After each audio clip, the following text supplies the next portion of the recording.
विशेष कृपा है कि प्रभु ने हमारे को इस बैरागियों के मिशन पर भेजा हुआ है कि हम खोज करें और उन जगहों पर मत्था टेकें जो हमारे बैरागी शहीद हुए थे। इतिहासकारों ने हमारे बैरागियों का नामो निशान बहुत कम छोड़ा।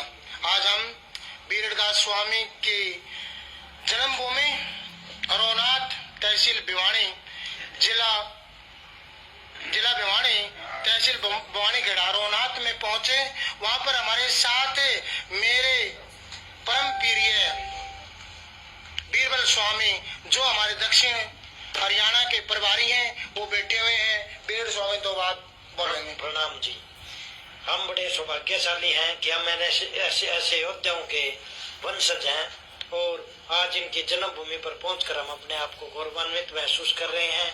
और हम इस एक वीडियो के माध्यम से सरकार से भी ये मांग करते हैं कि इनके स्मारक स्थानों पर उचित से उचित जगह पर इनके नाम लिखे जाएं और इनके दिए हुए बलिदान को सार्थक करने का कष्ट करें। बीरड़दास स्वामी का थोड़ा इतिहास। इस गांव का नाम शहीद गांव है। शहादत के साथ साथ गांव को मिली नीलामी की सजा अपनी शहादत देने के साथ साथ गांव रोनाथ को गांव की नीलामी की भी सजा मिली। ग्रामीणों द्वारा की गई मुखालफत अंग्रेजों की फूटी आंख नहीं सुहाई और उन्होंने रोनाथ को बागी गांव घोषित कर दिया। इस शहर के तत्कालीन अंग्रेजी अधिकारी ने तत्कालीन अक्षेत्र के तहसीलदार से गांव की सारी जमीन का रिकॉर्ड तलब किया और 20 जुलाई 1858 को गांव की जमीन को नीलाम कर दिया, जिसके तहत 20,656 बीघे 19 बीसवीं जमीन की नीलामी की गई। अन्य गांव के लोगों ने नीलामी के दौरान गांव की पूरी जमीन को 61 खरीदारों ने 8100 रुपए में खरीदा। कुल पूंजी का चौथाई हिस्सा यानी 2025 रुपए उसी वक्त जमा करवा दिया गया। इसी राशि पर उनके नाम छोड़ दिया गया।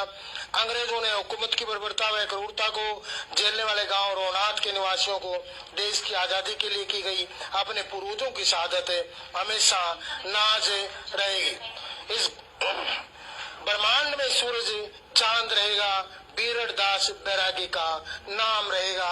ये शहादत थी और वे अंग्रेजों के दलाल थे जिन्होंने जमीन खरीदी। सफेद पोश गुलाम और वह कानून आज तक नहीं बदला। ऐतिहासिक कुआं, यह कुआं ठीक जलियांवाला बाग के कुएं की याद दिलाता है, जहां पर महिलाएं इज्जत बचाने के लिए बच्चों से इस कुएं में छलांगे लगाई गई थी। कुएं की दीवारों से आज भी इसमें छलांग लगाने वालों की बेबसी की चित्कार सुनाई देती है। बरगद का पेड़, इस बरगद के पेड़ पर अंग्रेजों ने लोगों को सरेआम फांसी के फंदे पर लटका दिया गया। इस पेड़ पर फंदों के निशान आज भी मौजूद है। हम बैरागियों ने बहुत शहादत दी इस देश के लिए, कोई सुनने वाला नहीं। 679 सीटें, एक भी सीट को छोड़कर कोई सीट देने वाला हमारे को नहीं।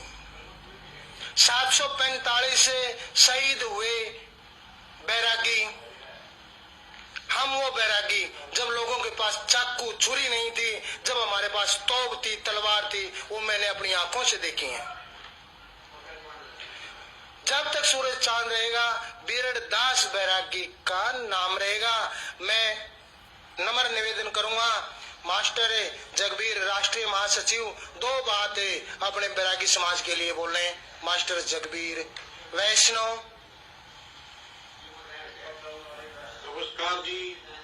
आज हमारा संगठन वैश्विक सनातन वैष्णव बैरागी सेवा संगठन, यहाँ हमारे एक महान योद्धा जिन्होंने 1857 में अंग्रेजों के साथ लोहा लिया और इस एवज में उनको अपनी तोप से बांधकर उड़ा दिया गया, ऐसे क्रांतिकारी योद्धा के जन्मभूमि उस पवित्र भूमि पर पधारे हैं और उनको मस्तक नमन करने के लिए कि ताकि सरकार को भी हम ये बता सकें कि इनकी एवज में या तो कोई चौक का नाम रखा जाए, गेट बनाया जाए, कोई इनको जो है सम्मानित किया जाए और जमीन की हिस्सेदारी दी जाए और इस गांव की जो जमीन कुर्क की गई है उस पर भी विचार किया जाए ताकि ये अपने आप को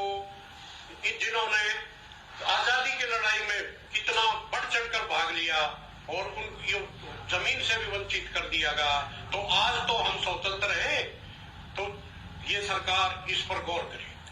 धन्यवाद। अपने संगठन के स्वतंत्रता सेनानी विंग के राष्ट्रीय उपाध्यक्ष जगदीश बैरागी, गांव गोरड़े, जिला सोनीपत, हरियाणा। मेरा बड़ा सौभाग्य रहा है कि मेरी शादी इसी गांव में, इसी परिवार में हुई है और ये कुर्बानी करने वालों का परिवार है। इन्होंने अपना सब कुछ देश की आजादी के लिए, अपनी कौम, अपने धर्म के लिए अपना सब कुछ